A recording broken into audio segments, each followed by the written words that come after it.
రఘునందనుడి నగరి అయోధ్య. ఎటు చూసినా కోటి కాంతుల శోభ. ఏమని చెప్పను రామమందిర ప్రభ. నిర్మాణంలో అణువణువునా ప్రత్యేకతలు.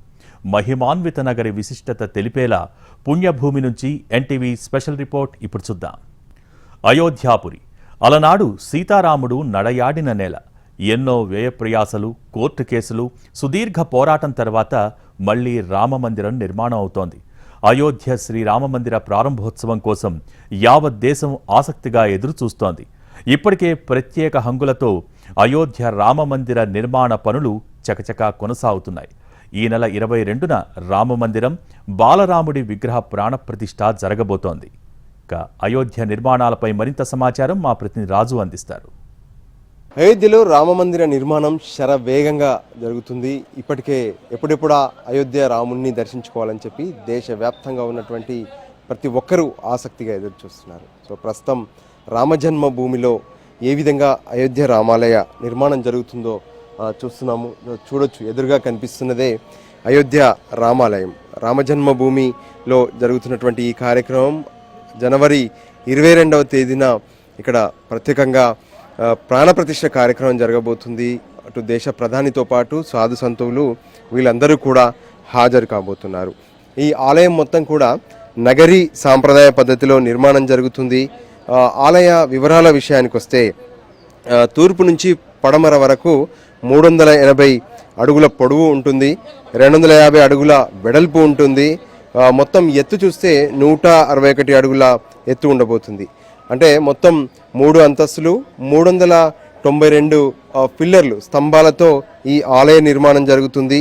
సో ఒక ప్రత్యేకమైనటువంటి ప్లానింగ్ ద్వారా ఈ ఆలయాన్ని నిర్మిస్తున్నారు.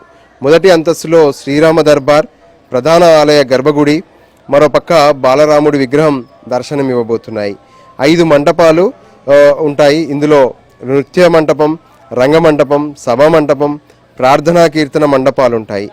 ఆలయ స్తంభాలు, గోడలపై దేవుళ్ళు, దేవతామూర్తుల విగ్రహాలు అందరికీ దర్శనమిస్తాయి. ఇక తూర్పు సింహద్వారం నుంచి ఆలయంలోకి ఎంటర్ అవుతే ఏదైతే 32 మెట్లు ఉంటాయి, 32 మెట్ల నుంచి నడవలేనటువంటి దివ్యాంగులు కావచ్చు, వృద్ధులకు కావచ్చు ప్రత్యేకంగా ర్యాంపు, లిఫ్ట్ సౌకర్యం కూడా ఏర్పాటు చేస్తున్నారు. ఇక మరోపక్క మొత్తం కూడా అంటే 732 మీటర్ల గోడ నిర్మించబోతున్నారు. వాస్తవానికి నగరీ విధానంలో, నగరీ సాంప్రదాయంలో నిర్మించేటటువంటి గుడులకు ప్రహరీ గోడ అనేది ఉండదు.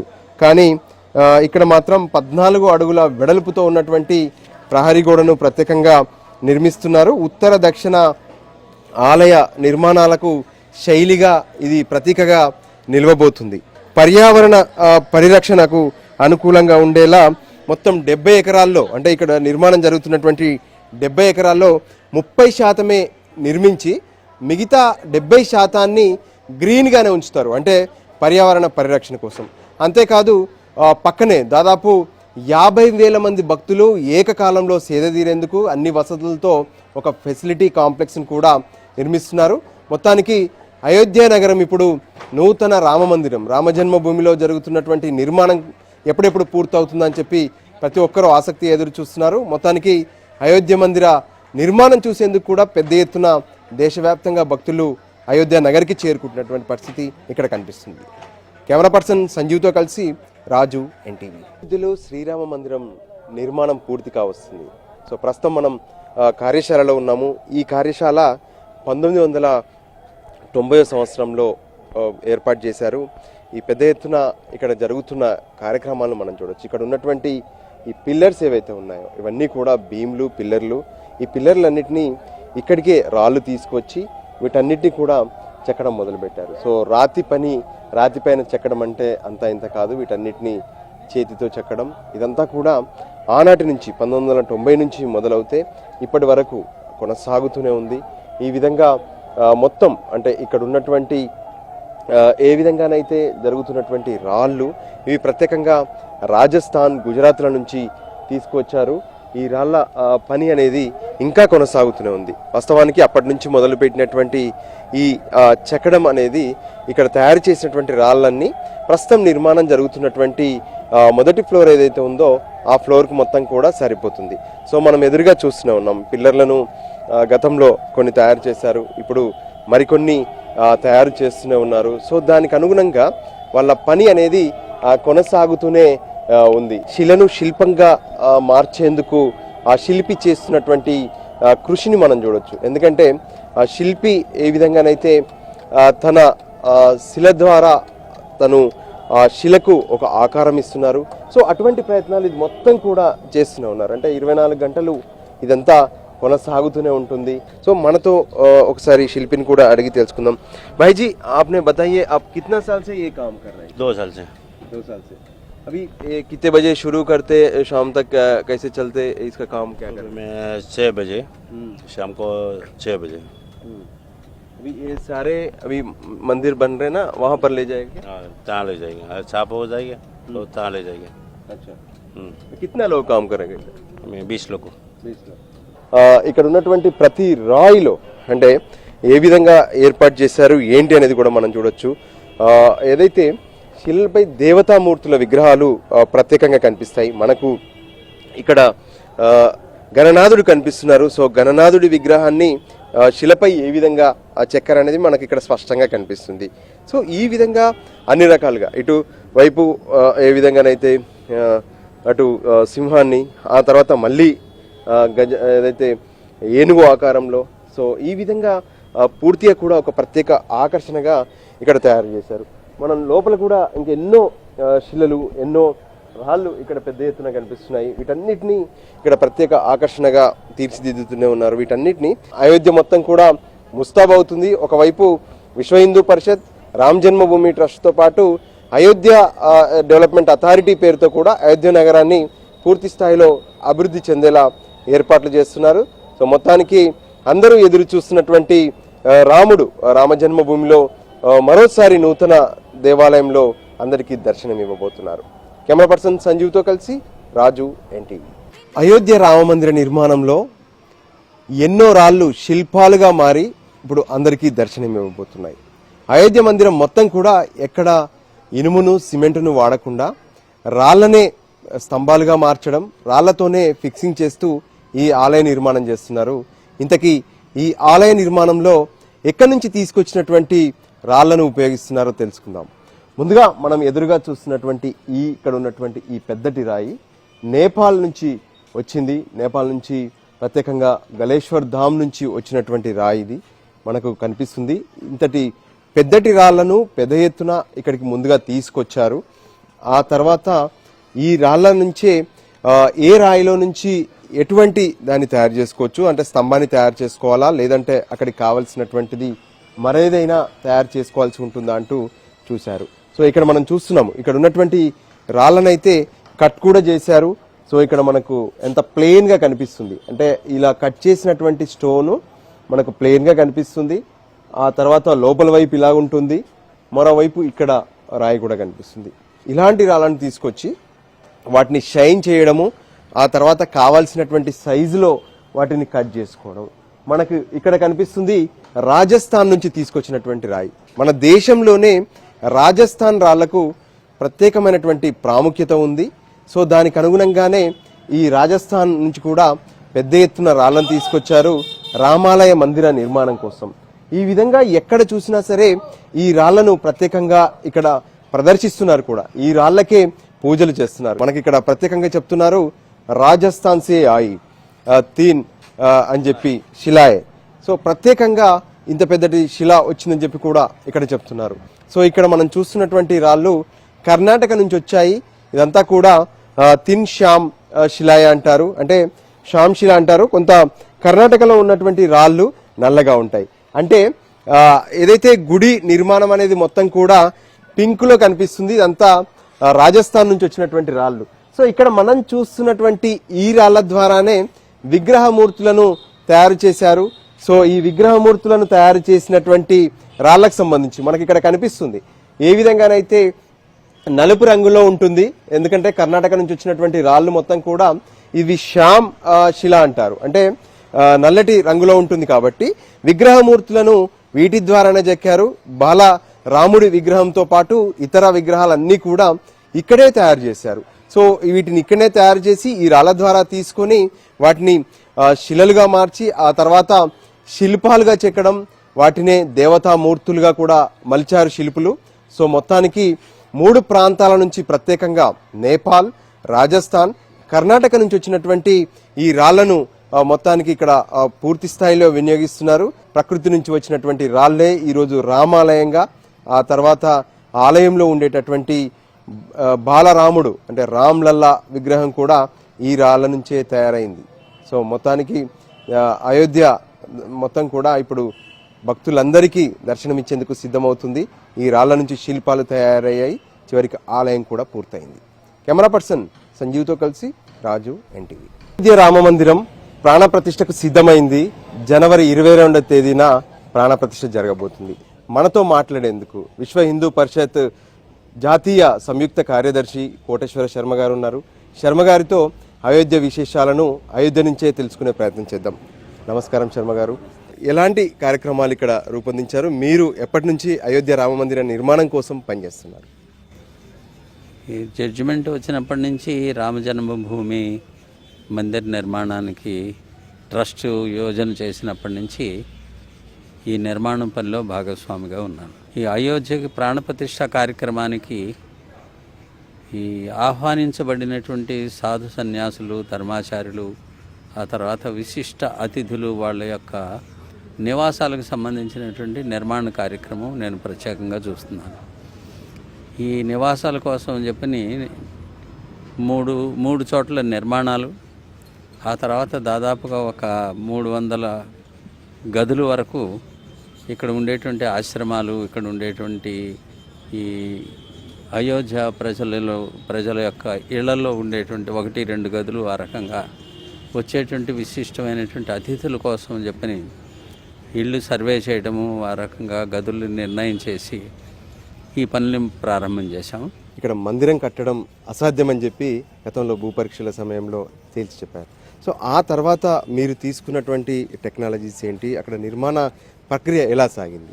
భూమిలో కింద 400 అడుగుల లోతులో పాలియో ఛానల్స్ అంటారు టెక్నికల్గా, ఆ రకంగా జల ప్రవాహాలు ఉన్నాయని చెప్పని దానికి తగినట్టుగా ఫౌండేషన్ నిర్మాణం చేయాలి అనేటువంటి దీన్ని బట్టి మొట్టమొదటిగా తయారైనటువంటి డిజైన్ని చేంజ్ చేసి ఎక్స్పర్ట్స్ కమిటీని ఒకటి వేయడం జరిగింది. దేశంలో ఉండేటువంటి ఐఐటీలకి సంబంధించినటువంటి సీనియర్ మోస్ట్ జియో ఇంజనీర్స్ని వాళ్ళ ద్వారా ఒక కమిటీని, ఎక్స్పర్ట్ కమిటీ, వాళ్ళ యొక్క నిర్ణయం ప్రకారంగా ఈ దేవాలయ నిర్మాణానికి అవసరమైన స్థలం మొత్తం కూడా 50 అడుగుల లోతు ఈ మట్టిని అంతా కూడా తొలగించి ప్రత్యేకమైనటువంటి ఇంజనీరింగ్ మెటీరియల్ తోటి దీన్ని నింపి ఆ పైన ఈ రాతి కట్టడాన్ని నిర్మాణం చేయాలనే నిర్ణయానికి అనుగుణంగా 400 అడుగుల పొడవు, 300 అడుగుల వెడల్పు, 50 అడుగుల లోతు ఉండేటువంటి విధంగా ఈ మొత్తం మట్టిని అంతా కూడా తొలగించి కింద నుంచి లేయర్ బై లేయర్ ఆ రకంగా 12 అంగుళాల యొక్క లేయర్ ఒకటి పరచడము, దాన్ని 10 అంగుళాలకు కుదించడము, రోలింగ్ చేయడం ద్వారా దానిపైన మరలా అడ్డంగా మరొక లేయరు, ఆ రకంగా 48 లేయర్స్ వేసుకుంటూ ఆ రకంగా ఈ పునాది నిర్మాణం చేయడం జరిగింది. దానిపైన దేవాలయం యొక్క పీఠం 22 అడుగుల ఎత్తు గ్రానైట్ పీఠాన్ని నిర్మాణం చేయడం, ఆ గ్రానైట్ పీఠం పైన ఈ రాజస్థాన్కి సంబంధించినటువంటి red sand stone, pink stone అంటారు, దీంతో ఈ దేవాలయం నిర్మాణం అనేటువంటిది జరుగుతుంది. బాలరాముడికి సంబంధించినటువంటి విశేషాలే 5 సంవత్సరాలు వయసు ఉన్నటువంటి బాలుడి రూపంలో రాముల వారు ఉంటారు. దానికి తగినటువంటి విధంగా 5 సంవత్సరాలు బాలుడికి సంబంధించినటువంటి శారీరకమైనటువంటి వివరాలతోటి శిల్పాన్ని చెక్కించడం జరుగుతోంది. బాలరాముడినే ఇక్కడ ప్రతిష్ఠించడానికి గల కారణాలు ఏమైనా? ఈ రాముడు జన్మించినటువంటి స్థలం రామ జన్మభూమి, జన్మించినప్పుడు బాలుడే కాబట్టి ఇక్కడ ఉండేటువంటి మొదటి నుంచి కూడా బాలరాముడి యొక్క విగ్రహాలే అక్కడ వెలిసినాయి. మామూలుగా రాముల వారు అంటాం, ఇక్కడ రామలాల అంటారు. రామలాల అంటే శిశువు, బాలుడు. ఆ రకంగా రామలాల యొక్క విగ్రహాన్ని మాత్రమే ఉంచడం అనేటువంటిది పరంపరగా వస్తుంది కాబట్టి దాన్నే కొనసాగించడం జరిగింది. ప్రాణ ప్రతిష్ఠ కార్యక్రమాన్ని సైతం ప్రత్యేకంగా రూపొందించారు. అదంతా కార్యక్రమం పూర్తయిన తర్వాత ప్రతి ఒక్కరూ సాధారణంగా శ్రీ రామ్ లల్లాను దర్శనం చేసుకోవచ్చు. కెమెరా పర్సన్ సంజీవ్తో కలిసి అయోధ్య నుంచి రాజు. అయోధ్య రామజన్మ భూమిలో కడుతున్నటువంటి నూతన దేవాలయానికి వెళ్ళేటటువంటి దారిలో ఉన్నాము. ఈ దారిని రాంపథ్ అంటారు, అంటే రాముడి దర్శనానికి వెళ్ళేటటువంటి మార్గం. సో పూర్తిగా కూడా నూతనంగా ఏ విధంగా ఇక్కడ ఏర్పాట్లు చేశారు ఏంటో మనం ప్రత్యేకంగా చూడొచ్చు. ఎక్కడికక్కడ శరవేగంగా పనులు జరుగుతున్నాయి, కన్స్ట్రక్షన్ వర్క్ కూడా జరుగుతూనే ఉంది. ప్రధానంగా చూసినట్లయితే ప్రధాన రహదారి నుంచి ఇక్కడికి రావాలంటే సో ఖచ్చితంగా మనకు కొంత సమయం పడుతుంది. అది 1/2 కిలోమీటర్ మేర ఉంటుంది. ప్రతి ఒక్కరూ నడుచుకుంటూ ఇక్కడికి రావాలి. అయితే ఈ మార్గంలో ఇప్పటి వరకు ఏదైతే మనం చూస్తున్నటువంటి ఎదురుగా ఉన్నటువంటి ఎంట్రీ అనేది ఉంటుంది, ఆ ఎంట్రీలోంచి మనం వస్తూ ఉంటాము. ఈ రోడ్ అంతా కూడా ప్రత్యేకంగా వాల్స్ మనం చూడొచ్చు. వాల్స్ను మొత్తం కూడా టైల్స్తో అలంకరిస్తున్నారు. అంటే లోపలికి వచ్చేటటువంటి వాళ్లకు ఒక దర్శనంతో పాటు ఒక ప్రత్యేక అనుభూతి కలిగేలా ఏర్పాట్లు కూడా చేస్తున్నారు. ఇక మరోపక్క ఏదైతే మనం ఇక్కడ చూడొచ్చు, అంటే వాల్స్ దగ్గర నుంచి నడుస్తూ వెళ్ళేటటువంటి వాళ్ళకు సైతం ఒక ప్రత్యేకమైనటువంటి లుక్ కనిపిస్తుంది. సో ఆ లుక్లో భాగంగా ఎక్కడికక్కడ ఒక ప్రత్యేకమైనటువంటి ఏర్పాట్లు జరుగుతున్నాయి. అన్నీ కూడా ఒక ట్రెడిషనల్గా సాంప్రదాయ పద్ధతిలో కనిపించేలా దానికి కావాల్సినటువంటి ఏర్పాట్లు జరుగుతున్నాయి. రోడ్స్ కొత్తగా వేస్తున్నారు. వాళ్ళకి సంబంధించినటువంటి ఏర్పాట్లు కూడా జరుగుతూనే ఉన్నాయి. ఈ పరిస్థితుల్లో ఇక్కడికి వచ్చేటటువంటి వాళ్లకు పూర్తిగా కూడా అంటే ప్రత్యేకంగా ఉండేటటువంటి వాళ్ళ కోసం ఇక్కడ మనం చూస్తున్నాము. అంటే నడక దారిలో వచ్చేటటువంటి వాళ్లకు ఎక్కడ ఎటువంటి ఇబ్బంది లేకుండా ప్రత్యేకమైనటువంటి ఒక షెడ్స్ కనిపిస్తున్నాయి. ఆ షెడ్ కింద వాళ్ళందరూ సేద తీరొచ్చు. సో ఆ విధంగా సేద తీరేటటువంటి వాళ్ళతో పాటు ప్రత్యేకంగా మనం చూసినట్లయితే ఇక్కడికి వచ్చేటటువంటి వాళ్ళ కోసం వీల్ చైర్ సౌకర్యం, ఇతరత్ర సౌకర్యాలతో పాటు రామాలయంలోకి సెల్ ఫోన్లను అనుమతించరు. అంతేకాదు ఇతర వస్తువులను కూడా అనుమతించరు. దాంతో ప్రతి ఒక్కరూ తమ వస్తువులను ఇక్కడ లాకర్లో పెట్టుకోవాల్సి ఉంటుంది. అందరి కోసం వెయిటింగ్ రూమ్స్ ఇవన్నీ కూడా మనకు కనిపిస్తున్నాయి. ఇక్కడ ఎంతో మంది మహిళలు మనకు కనిపిస్తూనే ఉన్నారు. సో మహిళల్ని మనం వాళ్ళతో కూడా మాట్లాడే ప్రయత్నం చేద్దాం. माताजी आपने बताइए आप कहाँ से आ गए? हम शहजादपुर से आए, डिस्ट्रिक्ट अम्बाले से। हाँ, अभी आपने देख रहे इधर पूरा काम चल रही है, कैसा लग रहा है? हाँ जी, अच्छा लग रहा है जी, बहुत अच्छा लग रहा है जी। हम अम्बाला हरियाणा से हैं और रामलला के दर्शन करने अयोध्या आए हैं और हमारी पूरी 50 लोगों की टीम है और हम बहुत खुश हैं। अच्छा काम कर रही है सरकार, रामलला को लेकर आ रही है। हम सब बहुत प्रसन्न है, दर्शन कर रहे हैं, काम अच्छा लग रहा है। क्या क्या विकास दिख रहा है इधर? बहुत कुछ विकास दिखा है जी, बहुत जी लग रहा है, बहुत मन लग रहा है, बहुत खुश है जी। प्रधानमंत्री मोदी जी ने जो कर दिखाया आज तक कहीं नहीं, देश विदेशों में भी उनका डंका बज रहा है। जो श्री राम जी चंद्र जी को आज यहाँ तक आए, पहले तो है ही नहीं था हमारे पास।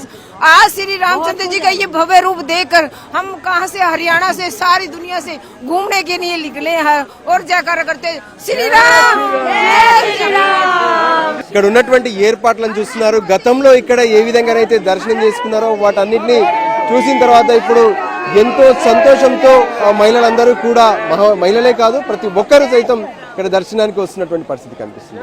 కెమెరా పర్సన్ సంజీవ్తో కలిసి రాజు, ఎన్టీవీ, అయోధ్య నుంచి. అయోధ్య రామాలయ మందిరం కోసం తలుపులు తయారవుతున్నటువంటి వర్క్షాప్లో ఉన్నాము. ఇంతకీ అయోధ్య రామ మందిర ద్వారాలు ఎలా ఉండబోతున్నాయి ఏంటో చూసే ప్రయత్నం చేద్దాం. ప్రస్తుతం మనం చూస్తున్నటువంటి ఈ ద్వారాలన్నీ కూడా అయోధ్య మందిర ద్వారాలే. మొత్తం ఏదైతే 3 ఫ్లోర్లలో ప్రత్యేకంగా 18 ద్వారాలు ఉండబోతున్నాయి. గర్భాలయ ద్వారాలు, మరోపక్క ముఖద్వారం, ప్రధాన ద్వారం, ఈ విధంగా ఎన్నో ద్వారాలు ఉంటాయి. సో ఈ ద్వారాల పైన మనం చూస్తున్నాము అంటే దాదాపు 5 అంగుళాలు, అంటే మందం అనేది 5 అంగుళాలు ఉంటుంది. అంతేకాదు ఎత్తు 9 ఫీట్ల వరకు ఉంటుంది. ఇక ప్రధాన ద్వారం అయితే 12 ఫీట్ల ఎత్తు ఉంటుంది. సో ప్రత్యేకంగా ఇక్కడ మనం కార్వింగ్ వర్క్ చూస్తున్నాము. అంటే ఏదైతే ఇక్కడ ఉన్నటువంటి ప్రత్యేకమైనటువంటి అంటే క్వాలిటీగా ఉన్నటువంటి టేకును తీసుకొని ఆ టేకు పైన కార్వింగ్ అనేది చేశారు.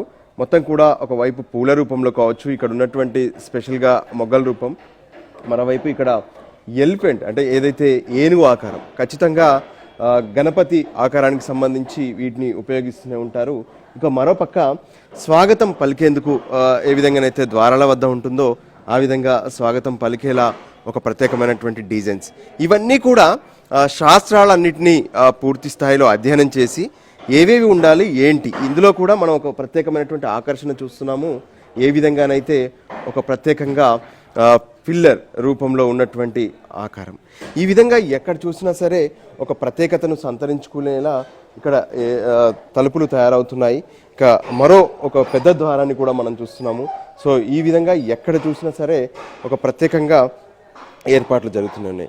ఒక ఏదైతే మన దగ్గర ఉండేటటువంటి ఇండియన్లో ఉండేటటువంటి స్పెషల్ టేక్ దాన్ని ఏ విధంగానైతే పూర్తిగా మంచి క్వాలిటీని తీసుకున్నారు. దాదాపు 1000 సంవత్సరాలైనా సరే ఇవి పాడవకుండా ఉండేలా కొన్ని ప్రత్యేకమైనటువంటి జాగ్రత్తలు తీసుకొని తయారు చేస్తున్నారు. సో డోర్ తయారు చేయడం అనేది ఒక ఎత్తు అయితే ఇందులో కార్వింగ్ వర్క్ అనేది చాలా కీలకం. మనం ప్రత్యేకంగా ఈ ఏరియాని చూడొచ్చు. సో ఇక్కడే స్వాగతం పలుకుతున్నటువంటి విగ్రహంతో పాటు పక్కనే ఏదైతే ఈ పిల్లర్ ఒకటి చాలు, అంటే ఏ విధంగా ఇక్కడ డిజైనింగ్స్ ఉన్నాయనేది అడుగడుగున ఒక ప్రత్యేకమైనటువంటి మనకు వేరువేరుగా ఉన్నటువంటి కార్వింగ్ కనిపిస్తూనే ఉంది. సో ఇవన్నీ కూడా చాలా కీలకం. అయితే అయోధ్యలోనే వర్క్షాప్ ప్రారంభించి అనురాధ టింబర్ డిపో వాళ్ళు ఇక్కడే ఒక ప్రత్యేకమైనటువంటి ఏర్పాట్లు చేశారు. అందుకోసం ఈ ఒక యుద్ధ ప్రాతిపదికన అని చెప్పుకోవచ్చు. ఎందుకంటే త్వరగా పూర్తి చేయాలి, త్వరగా అదైతే జనవరి 22 కంటే ముందు, అంటే ఇప్పుడు మనం చూసినటువంటి ఈ ద్వారాలన్నీ కూడా ఇలాగే కనిపించవు. ఎందుకంటే ద్వారాలకు బంగారు రేకును తొడగబోతున్నారు. సో దానికి సంబంధించి కూడా జరుగుతుంది. శాశ్వతంగా ఉండేలా ప్రత్యేక జాగ్రత్తల మధ్య ఆలయ ద్వారాలు మొత్తం కూడా తయారు చేస్తున్నారు. వాటి కోసం నిరంతరం ఏదైతే ఇక్కడ ఉన్నటువంటి ప్రత్యేక కళాకారులు, అంటే కార్వింగ్ కళాకారులు ఎవరైతే ఉంటారో వాళ్ళు ప్రత్యేకంగా తయారు చేస్తున్నటువంటి పరిస్థితి కనిపిస్తుంది. కర్ణాటక నుంచి వచ్చినటువంటి వాళ్ళు, మరోవైపు తమిళనాడు నుంచి వచ్చినటువంటి కళాకారులు, వీళ్ళందరూ కూడా ప్రత్యేకంగా ఈ ద్వారాలను తయారు చేస్తున్నారు. కెమెరా పర్సన్ సంజీవ్తో కలిసి రాజు, ఎన్టీవీ. విద్య మందిరం కోసం అయోధ్యలో ప్రత్యేకంగా ద్వారాలు తయారవుతున్నాయి. ఈ రామాలయ ద్వారాల నిర్మాణంలో, వాటి తయారీలో పాలు పంచుకుంటున్నటువంటి వాళ్ళను ఇంటరాక్ట్ అయ్యే ప్రయత్నం చేద్దాం. ప్రత్యేకంగా వర్క్షాప్ కూడా ఇక్కడ ఉంది. మనం చూడొచ్చు ఇక్కడ ఉన్నటువంటి వర్క్షాప్లో ప్రతి ఒక్కరూ ఏ విధంగానైతే కార్వింగ్ వర్క్, దాంతోపాటు ద్వారాలను తయారు చేసేటటువంటి పనిలో నిమగ్నమయ్యారు. సో దీనికి సంబంధించి వాళ్ళు ఏ విధంగా పనిచేస్తూ ఉన్నారు, అంతేకాదు ఎన్ని ద్వారాలు తయారు చేస్తున్నారు, దీనికి సంబంధించి మనం తెలుసుకునే ప్రయత్నం చేద్దాం. మనతో మాట్లాడేందుకు మాస్టర్ कारपेंटर ఉన్నారు. आपने बताइए अभी ये काम कितने दिन से चल रही है? ये 7-8 महीने से चल रहा है इधर काम कंटिन्यू. अच्छा, अभी इधर कितना लोग काम कर? 20 आदमी इधर काम कर रहा है. टोटल 20-25 आदमी इधर काम कर रहा है. 25 आदमी काम कर. एक कार्विंग का आपका ट्रेनिंग कहाँ से आया? आप लोग पूरा कहाँ से रहते? इधर चेन्नई महाबलीपुरम रमेश शबदी आऊँगा उसका साथ इधर काम कर रहा है. उसमें कंपनी महाबलीपुरम. இது வேலை பார்க்குறதுனால எங்களுக்கு ரொம்ப லைஃப்பில் பெரிய ஒரு சந்தோஷம், ரொம்ப खुशिயாக தான் है. तो ये कार्विंग करने के समय आपका थोड़ा क्या लेते हो? इसको अच्छा करना है, अच्छा. इसका स्पेशलिटी के लिए आप क्या करते रहते? स्पेशलिटी ना वो थोड़ा अच्छा करने का लाइफ है ना, ये इंडिया का मेन टेम्पल, इसलिए अच्छा करने का. अभी हम देख रहे ये दरवाजा सो ऐसा दिख रहा, इसके ऊपर और कुछ आते ऐसी फिट कर लेते. ये एंट्रेंस कैट डोर है, ये दरवाजा, ये काली पॉलिश कुछ है, इसमें गोल्ड कुछ नहीं है. अंदर का दरवाजा, अंदर का सब का वुडन का ऊपर ये कॉपर का ऊपर ये गोल्ड डाला सब. ये एंट्रेंस का दरवाजा ने देखने की बहुत बड़ा दिख रहा. ये कितना हाइट रहेगा? ये 11 फीट लंबा आ रहा टोटल, विथ 12 फीट आ रहा. రైట్, మనం చూస్తున్నాము పూర్తిగా ఆ కార్ఖానాకు సంబంధించి ఇక్కడ ఉన్నటువంటి వర్క్షాప్లో ప్రత్యేకంగా తయారు చేస్తూనే ఉంటారు. అంటే కార్వింగ్ అనేది ఒక ఆర్ట్. ఆర్ట్ అనేది వాళ్ళు అందులో నిమగ్నమై దానికి సంబంధించినటువంటి తమ పని కొనసాగిస్తూనే ఉంటారు. అయితే ప్రస్తుతం త్వరగా ఆలయ నిర్మాణ కార్యక్రమం జరుగుతుంది కాబట్టి ప్రాణప్రతిష్ఠ కార్యక్రమానికి వీటన్నిటిని కూడా అందించాల్సి ఉంటుంది. సో అందులో భాగంగా ఇది ప్రధానమైనటువంటి డోర్ మనం చూస్తున్నాము. ఏదైతే ఎంట్రన్స్లో ఆలయానికి మొత్తం కూడా బయట ఉండేటటువంటి ద్వారం, ఈ ద్వారం 11 అడుగులు ఉంటుందని చెప్పి వాళ్ళు స్పష్టం చేస్తున్నారు. సో దానికి అనుగుణంగా వీటన్నిటిని కూడా పూర్తి చేస్తున్నారు. మొత్తానికి రామాలయ మందిర నిర్మాణంలో భాగంగా ఆలయ ద్వారాలు, ఆలయంలో కావాల్సినటువంటి లోపల ఉండేటటువంటి గర్భగుడి ద్వారంతో పాటు ఇతర ద్వారాలన్నీ కూడా సిద్ధమవుతున్నాయి. కెమెరా పర్సన్ సంజీవ్తో కలిసి రాజు, ఎన్టీవీ. అయోధ్యలో రామ మందిరం ఒకవైపు ప్రాణప్రతిష్ఠకు సిద్ధమవుతుంటే మరోవైపు భక్తులందరూ కూడా అయోధ్యకు తమ వంతు సాయంగా కొన్నింటిని పంపిస్తున్నటువంటి పరిస్థితి కనిపిస్తుంది. ప్రత్యేకంగా కార్యశాలలో అందరికీ దర్శనమిచ్చేది జై శ్రీరామ్ పేరుతో ఇక్కడ ఎదురుగా కనిపిస్తున్నటువంటి పెద్ద గంట. అంటే గుడిలోకి వెళ్ళగానే ప్రతి ఒక్కరూ గంటను మోగిస్తారు. సో ఈ గంట ద్వారా దేవుడికి తమ విన్నపాలను వినిపించే ప్రయత్నం చేస్తారు. అయితే ప్రత్యేకంగా ఇక్కడ ఉన్నటువంటి గంటను 600 కిలోల బరువుతో తయారు చేశారు. ఇందులో అష్టధాతువుతో అంటే అన్ని రకాల ఏదైతే ఉంటాయో అటు బంగారం, ఇనుము, వెండి, మరోవైపు కాపర్, ఇలా అన్నింటితో తయారు చేశారు. సో దీన్ని మనం చూడొచ్చు. అంటే దాదాపు 3.5 నుంచి 4 అడుగుల ఎత్తు కనిపిస్తుంది. ఇక్కడ ప్రత్యేకంగా రాశారు జై శ్రీరామ్ అంటూ ఈ విధంగా 2 వైపులా రాశారు. ఇక్కడ ఉన్నటువంటి భక్తులను కూడా అడిగి తెలుసుకోవచ్చు. సో కొంతమంది భక్తులు తెలుగు రాష్ట్రాల నుంచి వచ్చారు. సో వాళ్ళని అడిగి తెలుసుకునే ప్రయత్నం చేద్దాం.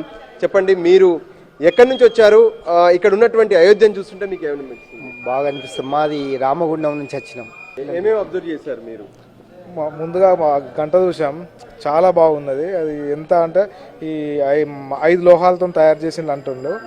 దాన్ని చూసి ఇంతవరకు ఇలాంటి గంటని ఎప్పుడు చూడలేదు. అయితే మేము వాస్తవంగా మన కాశీకి వచ్చాం వల్ల ఈ యొక్క మన యొక్క అయోధ్యను చూడాలనే ఉద్దేశంతో ఇక్కడికి వస్తూ ఉంటే అన్ని తోల ఒక్కొక్కటి చూస్తూ ఉంటే అసలు మమ్మల్ని మేము మర్చిపోయేంత విధంగా ఈ యొక్క గుడి టెంపుల్ తయారు కానీ ఇవన్నీ చాలా బాగున్నాయి.